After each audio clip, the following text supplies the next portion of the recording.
Discuss करेंगे issues of sustainable development, need and challenges to sustainable development. इससे पहले वाली वीडियो में मैंने आपके जो सस्टेनेबल डेवलपमेंट के गोल्स हैं एसडीजीज उनको डिस्कस किया था। लेकिन अब अगर हम सस्टेनेबल डेवलपमेंट की बात करते हैं तो क्या ज़रूरत है और क्या चैलेंजेस, क्या प्रॉब्लम आती है सस्टेनेबल डेवलपमेंट के टाइम पे।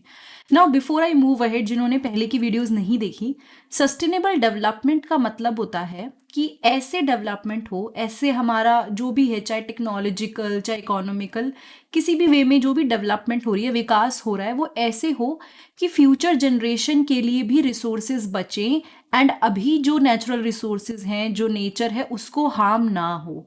तो अब मैं आपको एग्जांपल देती हूँ। आपने पेड़ काटे, मतलब हजारों पेड़ काटे बिकॉज आपको वहां पे एक बिल्डिंग बनानी थी, ठीक है।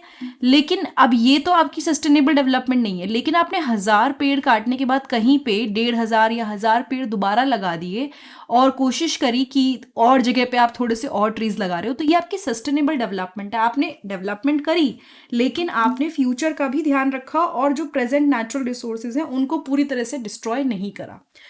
अब सस्टेनेबल डेवलपमेंट की ज़रूरत क्यों है? बेसिकली इकोनॉमिक ग्रोथ में अगर हम बात करें, कोई भी चीज़ ले लीजिए, उसमें हमें ज़रूरत है कि हम बैलेंस करें चीज़ों को।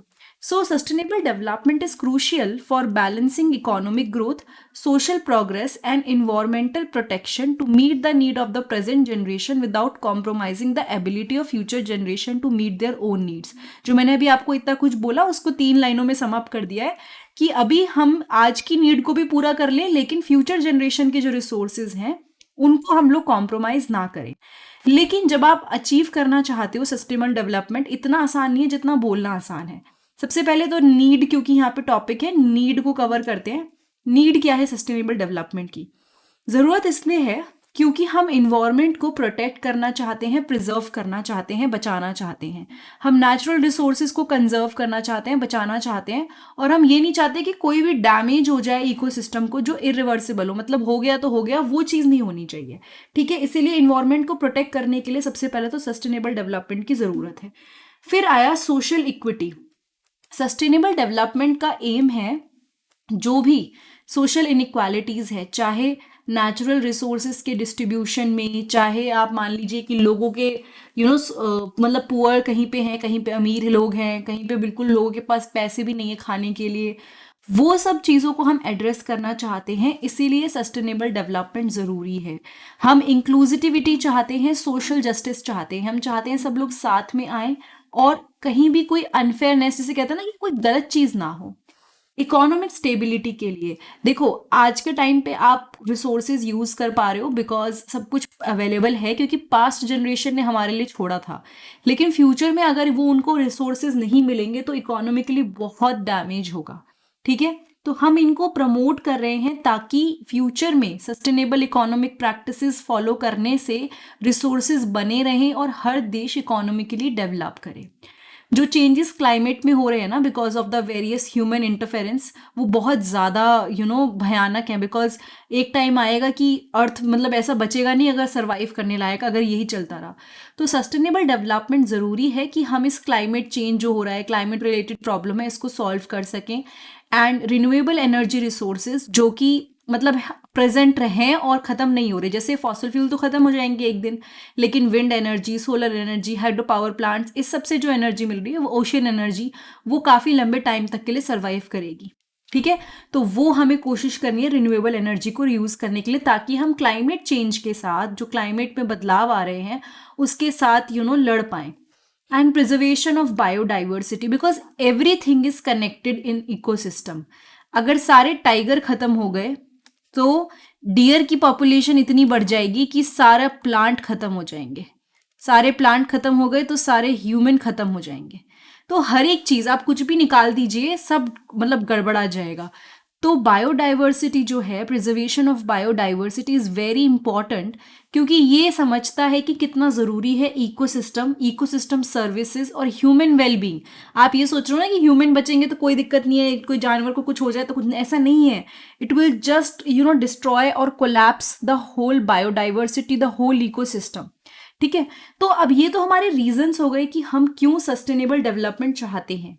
लेकिन जब हम लोग सस्टेनेबल डेवलपमेंट की बात करते हैं कई प्रॉब्लम आती हैं। क्या क्या प्रॉब्लम है?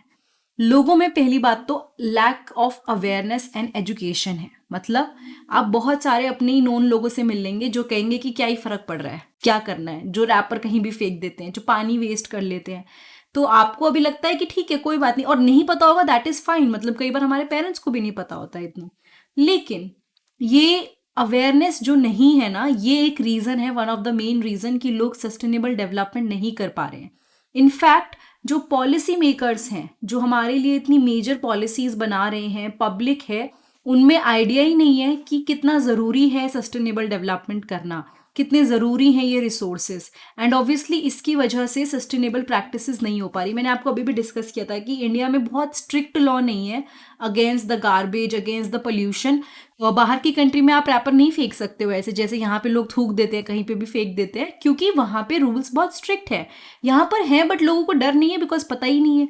इनफैक्ट जो लोगों को उनको कंट्रोल करना चाहिए उन्हें भी नहीं पता कि ऐसा कुछ है। तो ये एक सबसे बड़ी प्रॉब्लम है।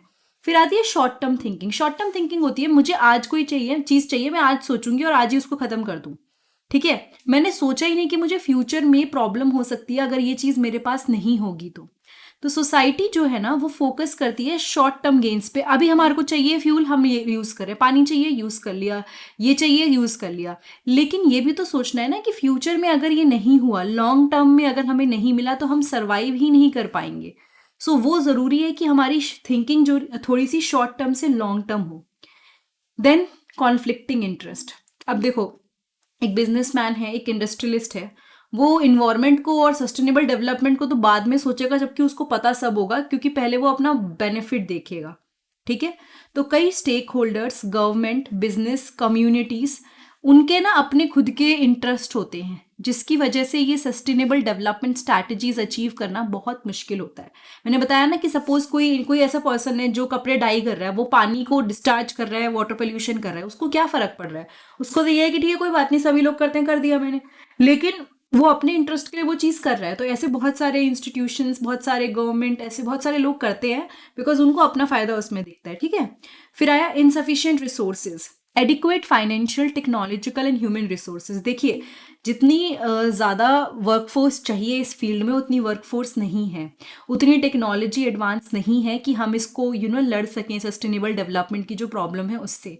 एडिक्वेट फाइनेंशियल, और इतना फंड भी नहीं है, इतना फंड अलॉटेड नहीं होता कि हम उसके ऊपर वर्क कर पाएँ। तो ये भी रिसोर्सेज ना होना एक अपने आप में प्रॉब्लम है, specially in the developing countries जो सस्टेनेबल डेवलपमेंट करने में प्रॉब्लम करती है। इंस्टीट्यूशनल बैरियर, यानी अभी जो फिलहाल इंस्टीट्यूशंस हैं, जो रूल्स एंड रेगुलेशन हैं, कहीं ना कहीं वो हिंडर कर रहे हैं, कहीं ना कहीं वो सस्टेनेबल डेवलपमेंट प्रैक्टिसेस को यूज़, मतलब जिस तरह से हम जो करना चाहते हैं वो हमें करने नहीं दे पा रहे हैं, बिकॉज ऑलरेडी कई सारे जो ऐसे frameworks and rules and regulation है वो हमारे लिए थोड़ा सा मुश्किल है उनके साथ इस चीज़ को मेंटेन करना। ग्लोबल कॉपरेशन, यहाँ पे ना मैंने बताया ना कि आप जब भी सस्टेनेबल डेवलपमेंट की बात करते हो, सिर्फ एक कंट्री के करने से कुछ नहीं होगा, हमें सारी कंट्रीज़ का सपोर्ट चाहिए। तो यहाँ पे इंटरनेशनल कॉपरेशन चाहिए, नॉलेज शेयरिंग, कि आपके पास रिसोर्सेज हैं, आपने कोई नया तरीका निकाला है तो आप हमें बताएं, और सबको साथ में मिलकर काम करना है।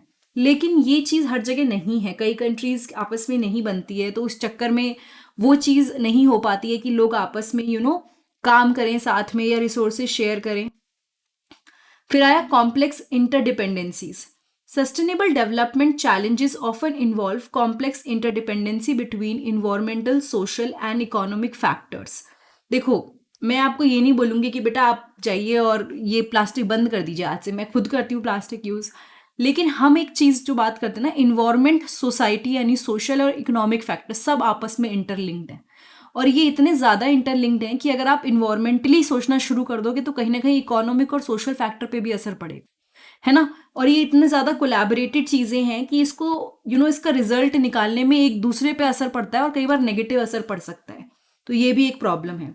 लैक ऑफ डाटा, इतना डाटा नहीं है, इतना मॉनिटरिंग नहीं है कि जो क्या प्रॉब्लम है, कैसे सॉल्यूशन निकालें, उसके ऊपर इतना वर्क नहीं हो रहा है। जो अभी चल रहा है सिस्टम, वो कहाँ पे दिक्कत कर रहा है, कहाँ पे हम इम्प्रूव कर सकते हैं, उस सब को मॉनिटर करने के लिए we don't have enough of resources and we don't have proper data and monitoring systems.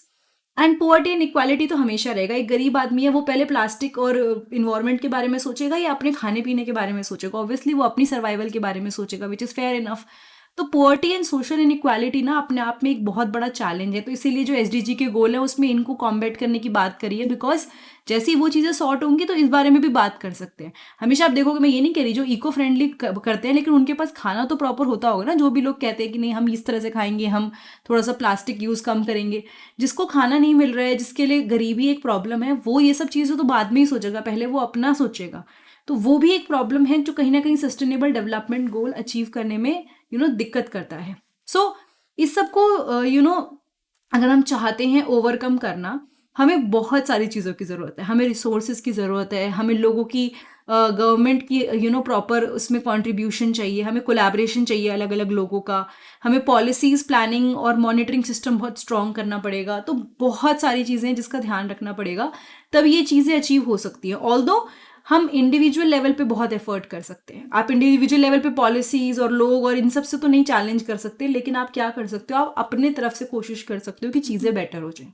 ठीक है, so these were the issues and basically challenges and need of sustainable development. अगर ये वीडियो अच्छी लगी तो चैनल को सब्सक्राइब करने के साथ साथ बेल बटन प्रेस कीजिएगा, वीडियो को लाइक कीजिएगा, प्लेलिस्ट ज़रूर जाइएगा मतलब देखने, क्योंकि उसमें आपको बहुत सारी वीडियोस मिलेंगी। इन्वायरमेंटल एजुकेशन की अपने आप में एक प्लेलिस्ट है, आईपी के सेक्शन में मिलेगी वो नीचे। एंड अगर आपको मेरी किसी भी वीडियो से बेनिफिट हो रहा है, आप कुछ हेल्प करना चाहते हैं, नीचे डिस्क्रिप्शन बॉक्स में एक लिंक है, that is buy me a book. वो यूज़ करके you can actually buy me a book and that would be really helpful. And साथ के साथ अगर कोई चीज़ नहीं मिली, कोई वीडियो नहीं समझ आई, तो कमेंट करके ज़रूर बताइएगा। I will try to help you out. Thank you so much, have a nice day, I will see you next time in the next video.